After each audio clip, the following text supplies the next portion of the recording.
Aunque tengo gafas, tengo las progresivas y tengo que andar así buscando el sitio, ¿sabes? Y me cuesta a veces. Bueno, muy bien. A mí me gusta siempre que va llegando una efeméride o un día, una fecha especial o algo así, ¿sabes? Me gusta mencionarlo. Si cae en domingo, pues me gusta predicar acerca de eso, si es algo, por ejemplo, el Día de las Madres, ¿no? Que siempre cae en domingo. Pues me gusta predicar sobre las madres, ¿no? Ese día. Lo demás fechas, pues es más complicado. Por ejemplo, el día 31 de octubre es el Día de la Reforma, ¿no? Pero este año cae en jueves, así que cae ahí en medio de la fecha. No obstante, me gusta mencionarlo, decirlo y hablarlo, ¿no? Porque es una fecha importante. Básicamente, ¿qué hizo la Reforma? Hace 500 años. Pues trajo transformación, renovación, que ya muchos pedían antes de que llegara esa fecha. Pedían una reforma y una transformación de la Iglesia. Querían que se dejara esos rudimentos antiguos, esas tradiciones, esas herejías que se habían convertido en costumbres y que luego se habían convertido también en tradiciones. Y querían que se fijara una idea, ¿no? Esto es como cuando tú te pones a ordenar el armario de casa o te pones a ordenar hacer una limpieza general en la casa, ¿no? En la casa siempre, bueno, pues se está limpiando, se está arreglando, se están colocando las cosas, pero no se hace una vez al año aproximadamente, pues se hace una limpieza general. Y en esa limpieza general, si tú entras en el trastero de tu casa, empiezas a sacar cosas que tienes ahí que vas dejando y tal, y las vas sacando y algunas las vas tirando, otras las vas regalando, dando, pero haces una limpieza general sacando las cosas viejas, tirándolas y dejando lo que sí utilizas, ¿no? Bueno, eso es lo que pasó un poco en el cristianismo, hace aproximadamente 500 años. Se trató de ordenar el cristianismo. Y trataron de quitar aquellas cosas que no estaban bien, aquellas herejías, aquellas cosas que se habían entendido mal, y llegaron a la conclusión de dejar unos principios básicos, ¿no? No sé si habéis escuchado hablar de las 5 solas. Vale. Pues esas 5 solas es como diciendo, bueno, hemos ordenado la casa, vamos a dejar esto que sí nos vamos a poner, ¿no? Y entonces, en aquella época, la Reforma trajo eso. Dijo, vamos a dejar estos 5 principios que son los que vamos a tener como algo fundamental, como las ideas fundamentales de este movimiento, ¿no? Y la conclusión de esos principios fueron, solo gracia, o solo por gracia, solo somos salvos por gracia, solo por fe, y esto es por fe, solo por Cristo, somos salvos solo por Cristo,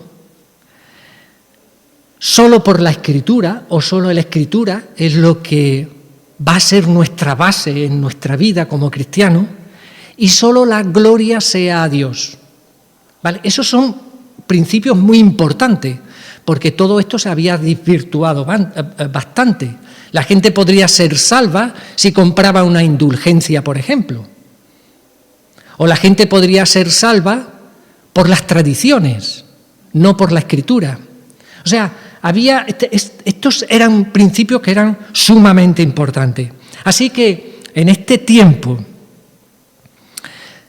estas cosas se dieron gracias a hombres y mujeres que estuvieron dispuestos a dar su vida por dar a otros lo que ellos habían recibido. Dios usa a gente común para hacer cosas grandes, a gente como tú y como yo, para hacer cosas grandes. Dios llama a gente común para hacer cosas extraordinarias. Pero esas cosas extraordinarias solamente se pueden lograr por medio del Espíritu Santo. Aquellos hombres y aquellas mujeres estaban guiados, animados, empujados dirigidos por el Espíritu Santo. Hoy vamos a ver el ejemplo de un hombre así, pero que existió 1500 años antes. Así que nos vamos a la época de Jesús y vamos a leer Hechos de los Apóstoles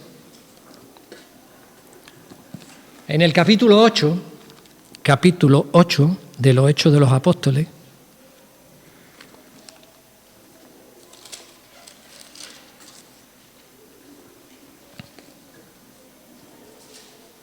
Si lo tenéis, empiezo. 8:26. ¿Vale? Ahí va. Un ángel del Señor habló a Felipe diciendo: levántate y ve hacia el sur, por el camino que desciende desde Jerusalén a Gaza, el cual es desierto. Entonces él se levantó y fue. Y sucedió que un etíope eunuco, funcionario de Candace, reina de los etíopes, el cual estaba sobre todos sus tesoros y había venido a Jerusalén para adorar, volvía sentado en su carro y leyendo al profeta Isaías. Y el Espíritu le dijo a Felipe: acércate y júntate a ese carro. Acudiendo Felipe le oyó que leía el profeta Isaías y dijo: ¿pero entiendes lo que lees? Él dijo: ¿y cómo podré, si alguno no me enseñare? Y rogó a Felipe que subiese y se sentase con él. El pasaje de las Escrituras que leía era este: como oveja a la muerte fue llevado, y como cordero mudo delante del que lo trasquila, así no abrió su boca. En su humillación no se le hizo justicia, mas su generación, ¿quién la contará? Porque fue quitado de la tierra su vida. Respondiendo el eunuco, dijo a Felipe: te ruego que me diga de quién dice el profeta esto, ¿de sí mismo o de algún otro? Entonces Felipe, abriendo su boca y comenzando desde esta escritura, le anunció el Evangelio de Jesús. Y yendo por el camino, llegaron a cierta agua, y dijo el eunuco: aquí hay agua, ¿qué impide que yo sea bautizado?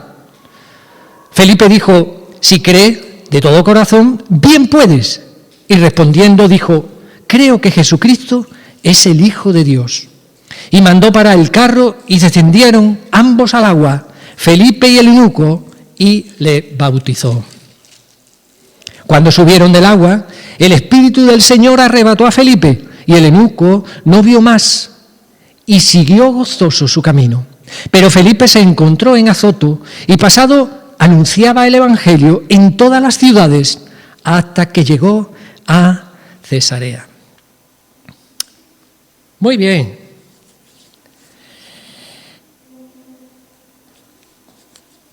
Se sigue extendiendo el Evangelio por Jerusalén, por Judea, por Samaria, y ahora va a llegar el Evangelio hasta Etiopía.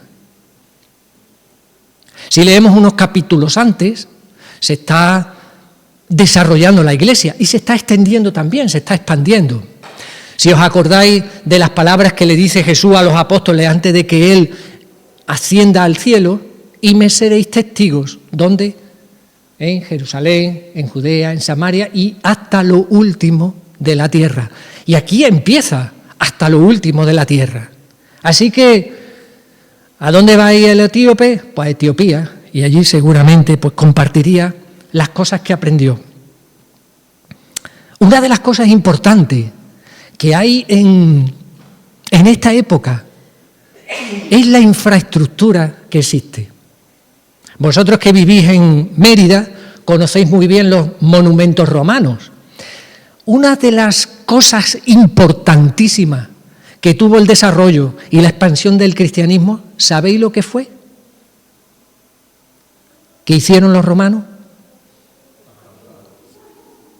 Las calzadas, los caminos. Eso fue fundamental para la expansión del Evangelio, porque las calzadas y los caminos, había casi, no recuerdo muy bien, pero quiero recordar que en España decían que había 40.000 kilómetros de calzadas y caminos, solamente en España. Pero esas calzadas y caminos ayudaron a esa expansión del Evangelio. ¿Por qué? Porque eso caminos eran también caminos que eran seguros, porque estaban protegidos por los romanos la utilizaban mucho. Y bueno, aunque eran siempre peligrosos los caminos, pero esa infraestructura sirvió para la expansión del Evangelio. ¿Qué tenemos aquí?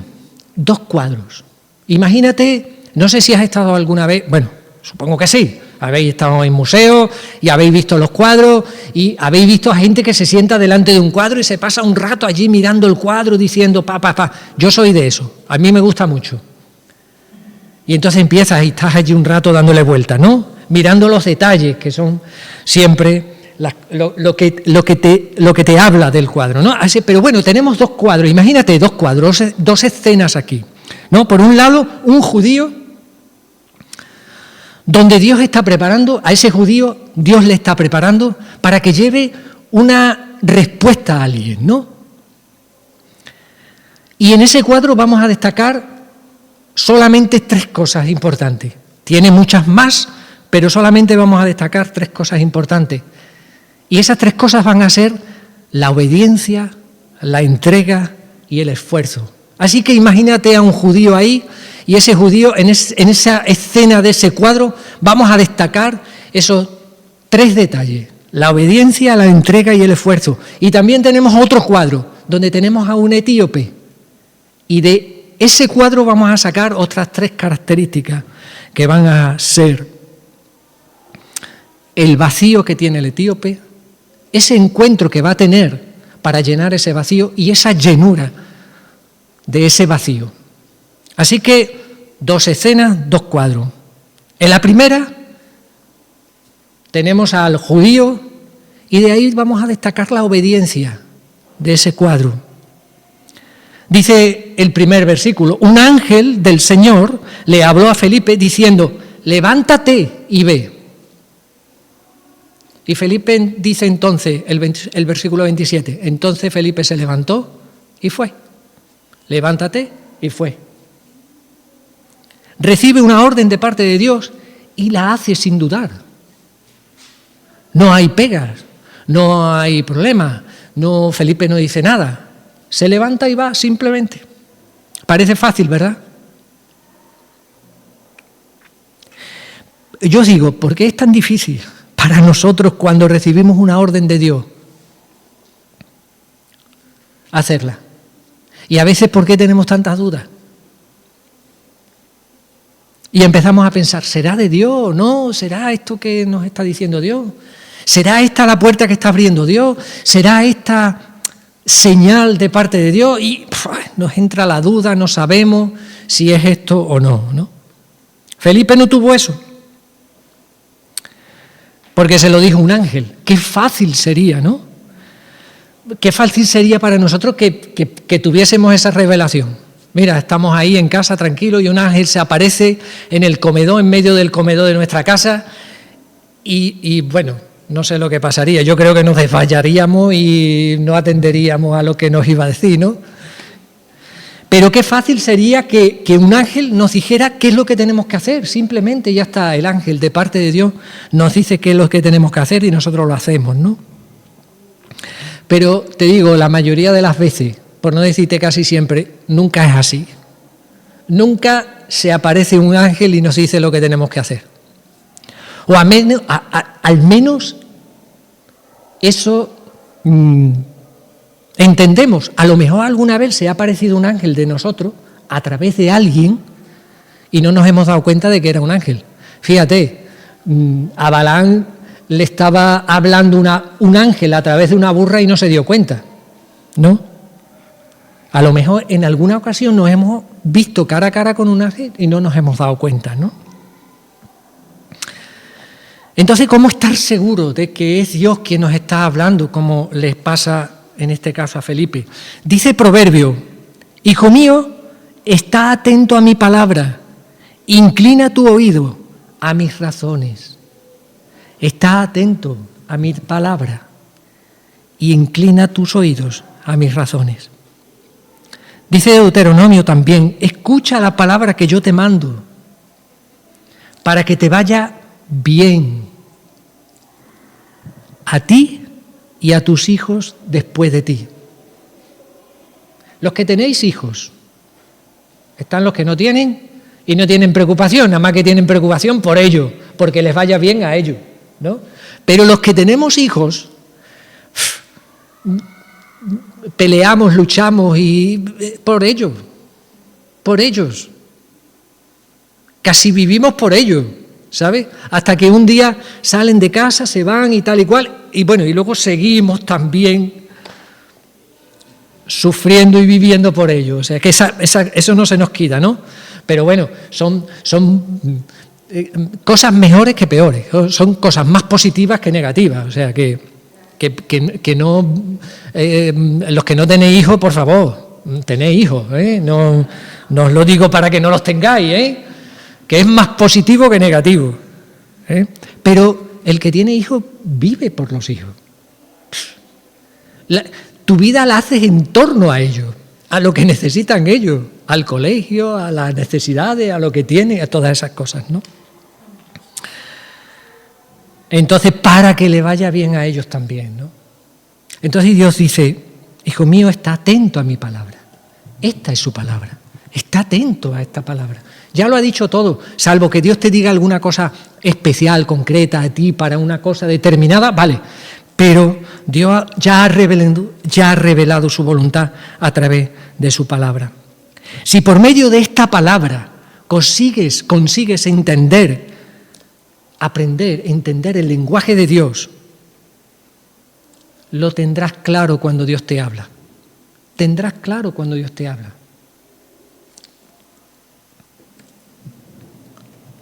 Dios a veces utiliza medios diferentes, no solo su palabra. Puede usar al pastor para darte un consejo, que siempre estará basado en la palabra, por supuesto, a un hermano para darte un consejo en un momento dado. A veces Dios muestra señales para que vayas a determinado sitio o abre puertas para que pases por determinados sitios, ¿no? Acuérdate de Gedeón. Gedeón le pidió a Dios señales. Señales con aquel mechón de lana que quería que por la noche quedara seco y a la noche siguiente quedara mojado. No voy a entrar en esa historia, pero él pidió señales y le pidió señales a Dios. Y nosotros necesitamos esas señales también, ¿por qué no? Pero siempre en consonancia con su palabra. Porque Dios habla a través de esas señales también, para saber por dónde tenemos que ir. Señor, ¿quiere que nos vayamos a ese lugar? Vale, pues abre tú las puertas y aquello se va acomodando para que vayas a ese sitio, etcétera, etcétera. Según los versículos anteriores, Felipe se encuentra en Samaria. ¿Puedes poner, Santi, ese mapa que te mandé, donde está el otro? Ese, ahí, vale, ¿lo veis? Bien. Bueno, Felipe se encuentra en Samaria, si veis está en el centro. Felipe se encuentra en Samaria, así que después de recibir la orden, baja hasta Jerusalén. Baja a Jerusalén, que está un poquito más abajo. ¿Veis? Y luego se va a dirigir a Gaza, y Gaza está aquí. O sea que está en Samaria, baja a Jerusalén y va a ir a Gaza, pero por aquí no puede cruzar, que sería el camino más cerca, así que va a tener que irse hasta la costa y bajar por aquí, porque esta es una zona montañosa y por ahí no había acceso. Entonces va a tener que ir a Zoto y bajar hasta Gaza.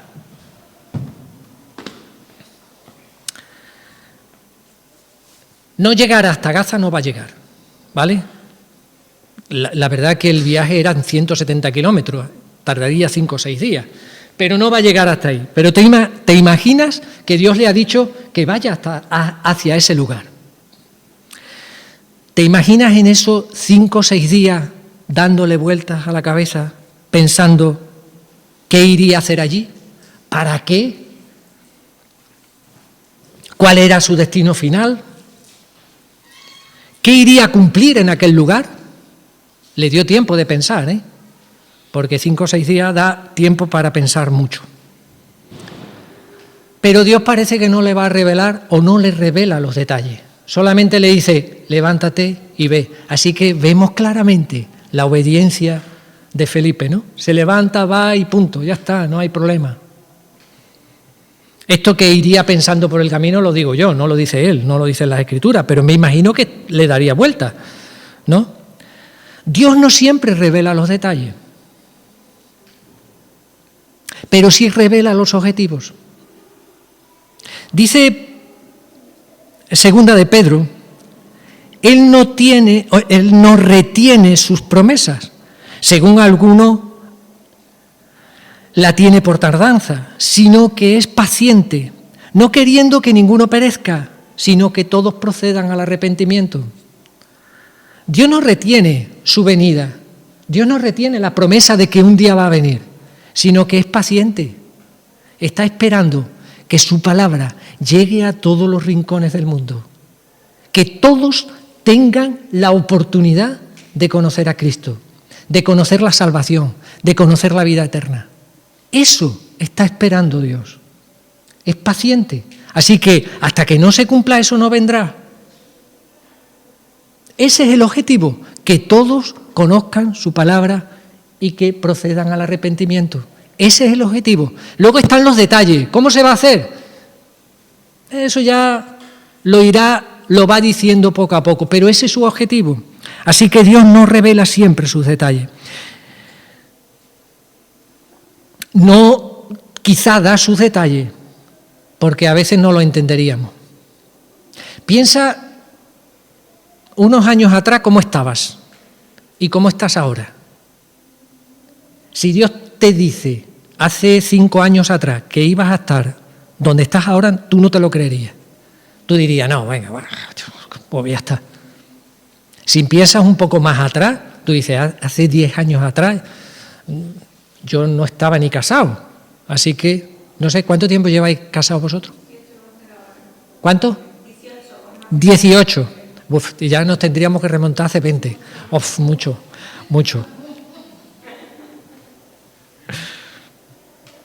Pero a veces hay gente que le hace un cambio en la vida. Resulta que Enrique, el marido de Débora, mi yerno, estábamos orando porque él está trabajando de teleoperador. Entonces, la verdad es que está quemado. Ya está quemado de teleoperador y está quemado, ¿no? Entonces, estamos orando ahí, pidiéndole al Señor, Señor, tú tienes que hacer algo, tú tienes que abrir las puertas de otro trabajo. Había echado el currículum en el Carrefour, ha echado currículum por todos sitios, tú tienes que abrir las puertas, Señor, de esto, tú tienes que hacer algo. La semana pasada estábamos diciendo, Señor, tú tienes que hacer algo. Algo tiene que suceder, pero te tienes que mover de alguna manera, ¿no? Y el viernes pasado, el viernes pasado, no el viernes de antier, el viernes de la semana anterior. Bueno, pues estaba trabajando de teleoperador, como siempre, por las tardes y todas estas cosas, y el viernes por la mañana le llaman desde la Consejería de Educación de personal docente, diciéndole que hay una plaza de profesor de música en un instituto en Talavera de la Reina, aquí en Talavera la Real, en Talavera la Real, que hay una plaza ahí, que si él opta esa plaza. Entonces, claro, eso fue el viernes por la mañana, o sea, estaban como locos. En esa semana sabíamos que algo iba a pasar, ¿no? Así que lleva toda esta semana dando clases en un instituto ahí en Talavera, y digo, jolín, qué cambio, ¿no? La semana pasada estabas aquí de teleoperador por las tardes ya quemado, turrado, porque además estaba en la parte donde tiene que atender los problemas, donde la gente llama con problemas, y eso quema bastante, porque todo el que llama enfadado, porque cada vez que tenemos un problema con el teléfono llamamos enfadados. Encima, que tenía que resolver el problema, le tenía que vender un canal, una línea, un teléfono, una no sé qué, ¿no? Entonces eso se complica más todavía, ¿no? Y digo, la semana pasada estabas, lleva ya casi 2 años, digo, la semana pasada estabas así, y esta semana estás de profesor en un instituto. Digo, qué cambio, ¿no? Que de repente, ¿no? Dios trabaja de esa manera. A veces con los de repente y con los pausadamente. A veces tarda mucho en cambiar las cosas, y otra cosa de la noche a la mañana cambia así, ¿no? Así que, claro, ¿quién te iba a decir la semana antes que la semana después estaría de esta manera, ¿no? ¿Quién te iba a decir que estás en un país y a la semana siguiente estás en otro país a 10.000 kilómetros de distancia, ¿no? Si a ti te dicen los detalles, tú te caes para atrás y tú dices, no, eso no puede ser, ¿no? Pero Dios trabaja de esa manera. Muy bien, que me he perdido. Felipe solo confió. Dios te dice, confía en Él. Proverbios dice, confía en Dios de todo corazón, aunque no lo entiendas, aunque no entiendas los detalles. Tampoco los hice, aunque no los conozca. Dice Proverbios también, Él tiene pensamientos de bien y no de mal. Mira, confía en Dios, porque lo que sea va a ser bueno. Así que Felipe encontró la respuesta al llamado de Dios. Aquí es donde se cruza en el camino con este hombre y le pregunta al etíope, ¿entiendes lo que lees? Y el etíope le dijo, ¿cómo podré si alguno no me enseñare? Y aquí encontramos el otro cuadro, ese cuadro del etíope, un hombre que está vacío. En ese cuadro hay un detalle en el que ese hombre tiene el sentimiento de vacío. Esa respuesta que da ese hombre no parece la respuesta de alguien que viene de un lugar tan importante, porque él venía de Jerusalén, o sea, venía de un retiro espiritual, venía de como quien dice, de una fiesta, de una fiesta con Dios. De alguna manera uno tenía que venir lleno. Manoli ha compartido al principio que ayer, el Día de las Mujeres, ¿tú te imaginas que en el trayecto, en el autobús, cuando estás viniendo de vuelta, alguien te pregunta, oye Manoli, ¿qué tal? ¿Cómo ha ido? ¿Cómo te lo has pasado? Y tú digas, no lo he entendido bien. No he entendido bien lo que ha pasado hoy. Y este hombre, pues bueno, esa no sería una respuesta, ¿no? No sería una respuesta acorde con el sitio donde viene. O sea, si tú vienes de ese sitio, de ese lugar, de pasarlo bien, de una predicación, de estar con las hermanas, la respuesta sería otra, ¿no? Pero no, pues no sé. No encuentro explicación a esto, ¿no? Así que esa no parece la respuesta de alguien que venía de Jerusalén, por ejemplo. Parece que no iba lleno, después de hacer la peregrinación desde Etiopía a Jerusalén. Y ese sí puedes poner este otro mapa. Hacía cada año una peregrinación desde Etiopía. Etiopía me parece que hace no sé si hace frontera con Angola. No, Angola está más hacia el oeste, ¿no? Al sur y al oeste. Está más lejos, ¿no? Pero bueno, ya Etiopía está bastante lejos, ¿vale? Entonces, este hombre hacía la peregrinación de Etiopía a Jerusalén, ahí donde pone Palestina. Esa peregrinación era de 4.300 kilómetros, más de 4.350, bueno, exactamente 4.300 kilómetros, 4.350 kilómetros. Esa era la peregrinación que hace ese hombre, todos los años.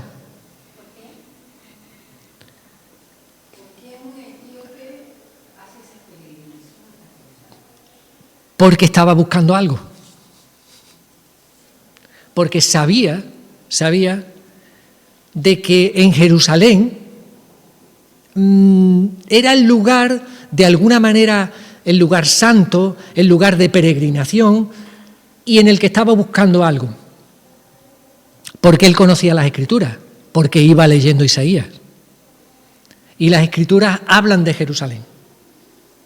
Hay profecías que hablan de Jerusalén en el Antiguo Testamento, que luego en el Apocalipsis pues se hacen realidad, ¿no? La Nueva Jerusalén y todas esas cosas ya se profetizaban en el Antiguo Testamento. Aunque él no sabía mucho, por la respuesta que da, no entendía mucho, pero él sabía que algo había en Jerusalén y ahí tenía que hacer la peregrinación.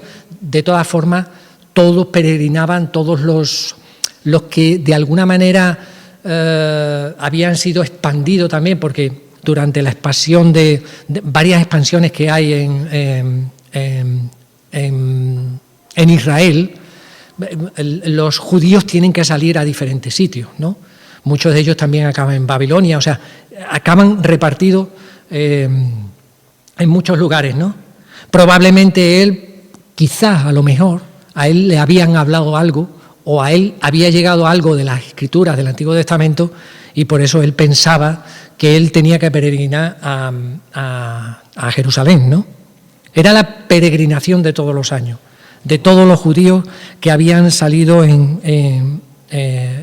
habían tenido que salir de Jerusalén. Dice que iba en un carro, o sea, quiere decir que este hombre no iba andando, iba en un carro, y quiere decir que alguien que iba en un carro es porque era alguien importante.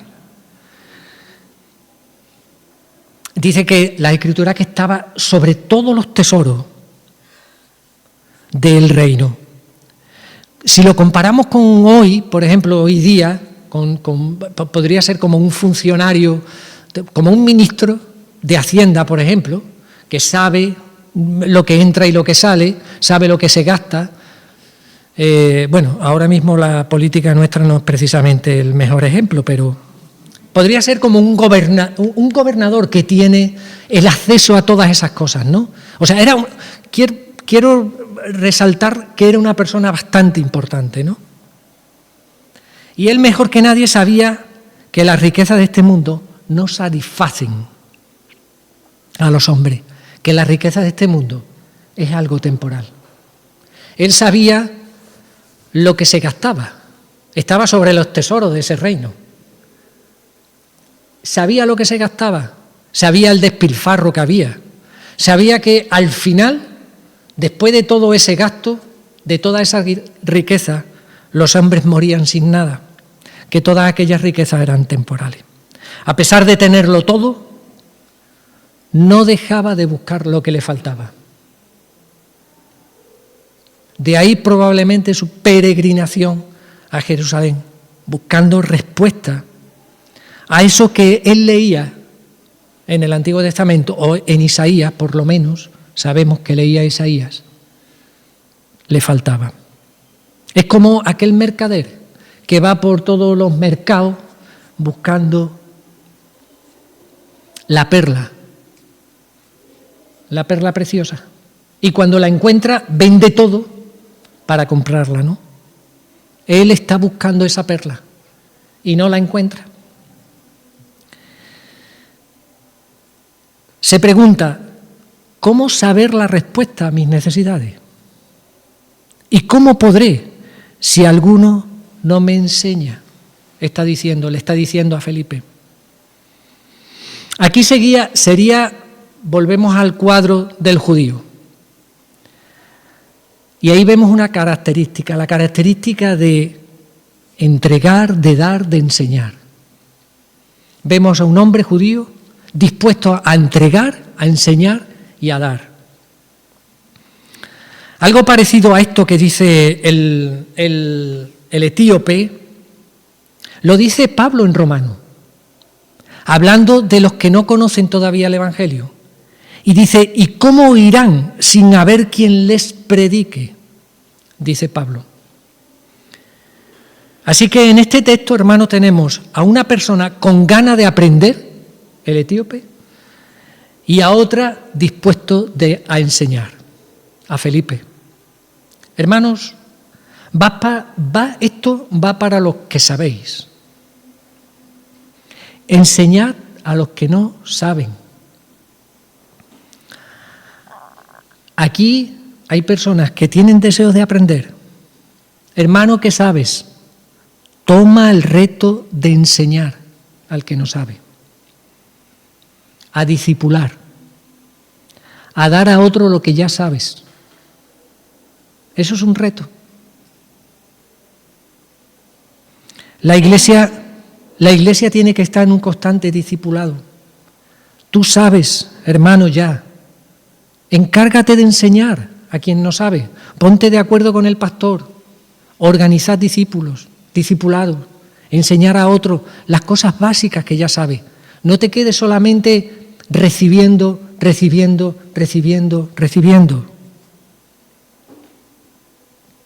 Da a otros, como Felipe estaba dispuesto a dar. Hermanos, los hombres y las mujeres durante el tiempo de la Reforma recibieron de otros, porque la Reforma es un punto de inflexión. Hasta ahí hubo unas cosas y a partir de ahí hubo otras. Pero antes no dejó de haber cosas, no dejó de haber inquietudes y ganas de revolución y ganas de transformación. Y a partir de ahí no es que se quedara solamente en ese tiempo, sino que continuó habiendo nuevas cosas. Así que hubo hombres y mujeres que recibieron el legado de otros que le antecedieron. Ellos recibieron ese legado y lo dieron a los que iban a continuar la carrera. Esto es como una carrera de relevo. La carrera esa de 400 de relevo, en la que se entrega el testigo. El testigo es que tú has llegado al otro y le entregas el testigo. ¿Sabéis? ¿Verdad? Uno recibe el testigo y lo pasa al siguiente para continuar la carrera. Seguimos leyendo.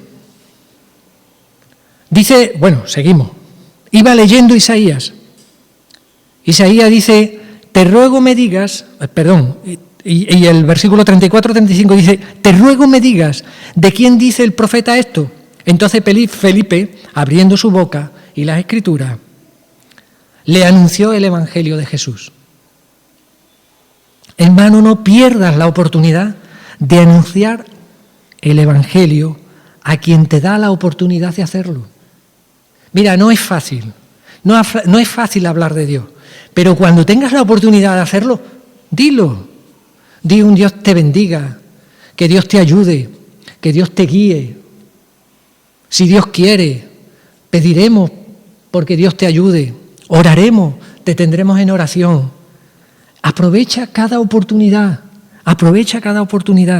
como hizo Felipe. Ahí aprovechó en cuanto el etíope se abrió, dijo, esta es la mía, y empezó ahí a contarle todo. Aprovecha la oportunidad. Dice Primera de Pedro, estad siempre preparados para dar razón de la esperanza que hay en vosotros. Estás siempre preparado, porque no sabes en qué momento. Quizá un día estás esperando al médico, tú sabes, en el centro de salud, y ahí surge la oportunidad y puedes hablar. O estás un día en la caja del supermercado esperando que la persona de adelante pase y ahí surge cualquier cosa. Y que estés preparado para dejar esa semilla en tu entorno, en el sitio donde trabajas, con tu familia. Pero para eso estás preparado. Vamos al cuadro del etíope, donde va a tener un encuentro, esa característica que vamos a ver ahí, ese detalle que vemos del encuentro que va a tener el etíope, ¿no? Aquellas palabras de Felipe abrieron los ojos de este hombre. Ahora el etíope supo poner en su lugar lo que conocía. Es lo que me preguntaba antes la hermana. Bueno, ¿por qué iba el etíope? Porque seguramente que conocía, que sabía, leía Isaías, pero había muchas cosas que no las entendía. Ahí se le abrieron los ojos. Así que se llenó su vacío, que no llenaba con otras cosas, y no lo llenaba cada año que iba a Jerusalén. Volvía vacío. Así que encontró la respuesta a sus inquietudes y dio el paso y el compromiso. No sé si alguno de entre vosotros todavía no ha dado ese paso de compromiso.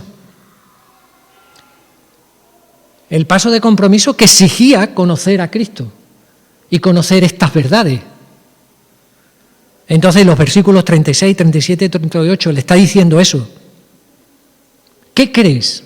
Como yo le estaba preguntando a Karina, ¿crees que el Señor te puede sanar? ¿Crees en los milagros? Y ella me dijo, sí, sí creo. Igual que está diciendo este hombre. Dijo, yo creo que Jesucristo es el Hijo de Dios. Y se bautizó. Esos son los pasos que hay que dar. Lo siento, hermano, pero es lo que dice la palabra. Es un paso que das en el interior de creer que Jesucristo es el Hijo de Dios. Y luego el bautismo, que es un acto público, dando testimonio de lo que crees en tu interior. Así que llegó la respuesta a las necesidades que tenía y la aprovechó.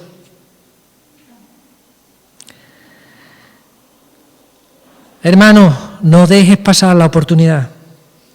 Aprovecha las oportunidades mientras puedas. Entrega tu vida a Cristo. Y di como el etíope, yo creo que Jesucristo es el Hijo de Dios. Y ya sabéis, los que no se hayan bautizado todavía, a bautizarse. Los versículos 39 y 40 dice, y el Espíritu del Señor arrebató a Felipe. Así que el Espíritu de nuevo le habla a Felipe como al principio, para dirigirlo a otro lugar. A este caso, al de Santi.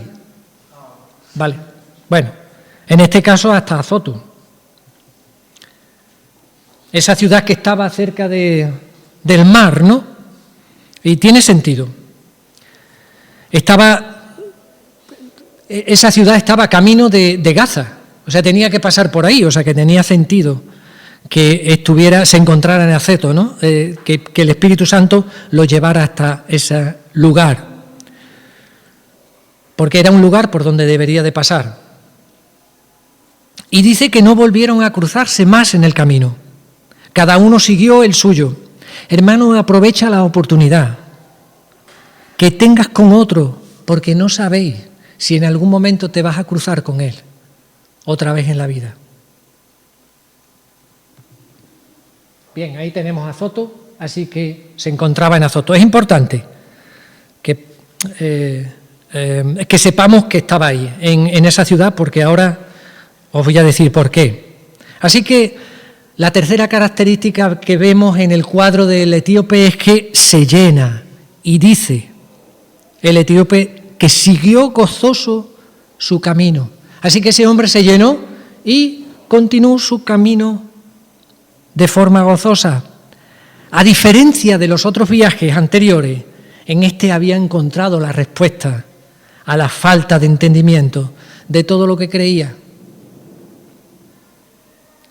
Como que todo se le aclaró en su mente y el hombre siguió a partir de ese momento gozoso. Seguiría en su puesto de trabajo, supongo, no dice nada de eso, nada más que dice que siguió gozoso, pero me imagino que seguiría en su puesto de trabajo, porque lo iba a abandonar. En ese puesto de trabajo que estaba sobre todas las riquezas de ese país, y era como el consejero, porque la función de los eunucos eran eso, los consejeros del rey, en este caso de la reina, ¿no?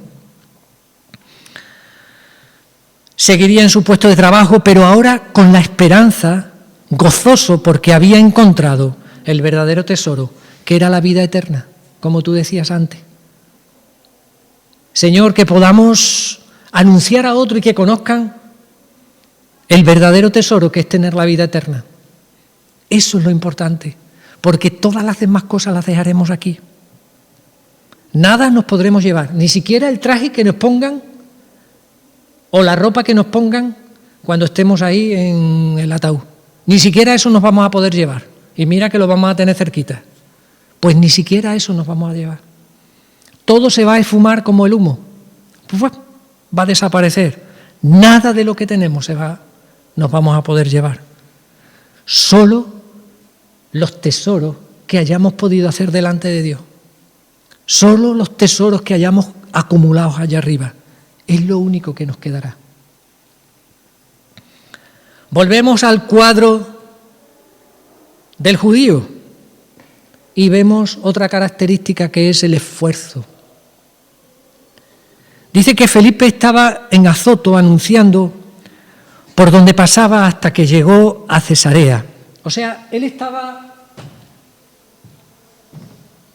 aquí, en Azoto, y ahora va a subir, no va a bajar hacia Gaza, porque ya no hacía falta, y va a subir a Cesarea.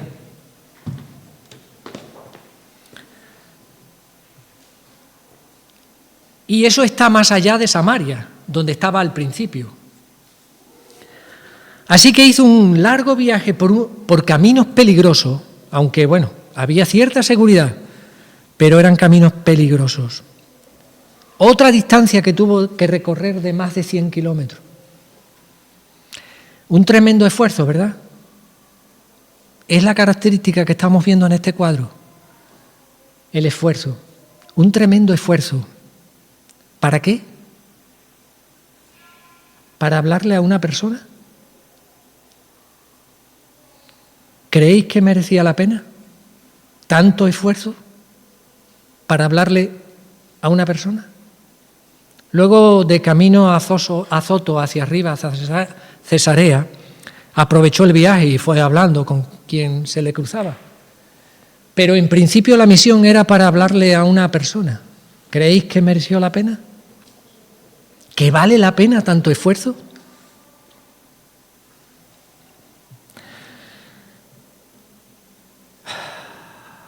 Si otros no hubieran hecho un gran esfuerzo, quizás nosotros no estaríamos aquí. Mira, hermano, hace más de 500 años, hombres y mujeres hicieron un gran esfuerzo, no escatimaron ni sus propias vidas, para que aquello que habían recibido, aquello que sabían, lo dieran a otro y continuase hasta el día de hoy. Dios no escatima esfuerzo cuando se trata de ti. Es capaz de movilizar a un hombre 170 kilómetros y más para hablarle a un solo hombre. Dios utilizó a alguien una vez para que yo pudiera conocer el Evangelio. Alguien vino de los Estados Unidos en los años 60, se estableció por ahí por Málaga. Alguien fue desde el pueblo de Villafranca de los Barros hasta Málaga. Allí se encontró con ese movimiento, ese hombre, le comunicó el Evangelio, volvió a Villafranca de los Barros, que está un pueblo cerca de donde yo vivo. Ese hombre le habló a otra persona. Esa persona fue a Almendralejo. En Almendralejo se conoció conmigo. Yo ya lo conocía de antes. Algún día diré mi testimonio. Y esa persona me habló a mí. Y hoy estoy aquí porque esa persona me habló. Quizás tú digas que tuve que venir a este país para conocer el Evangelio. O tuve que venir a este país para poner orden en las cosas que yo sabía, pero que no era capaz de poner orden, como le pasaba al etíope. Todos somos valiosos para Dios, para recibir y dar lo que sabemos. Dios mueve a unos para llegar a otros. Y tú eres parte de ese movimiento. Escucha a Dios. Obedece. Entrega lo que sabes. Y esfuérzate. Siempre hay gente que está vacía, que necesita ese encuentro con Cristo y necesita llenarse. Siempre habrá gente en tu vida así, a tu alrededor, que necesita el gozo de la salvación.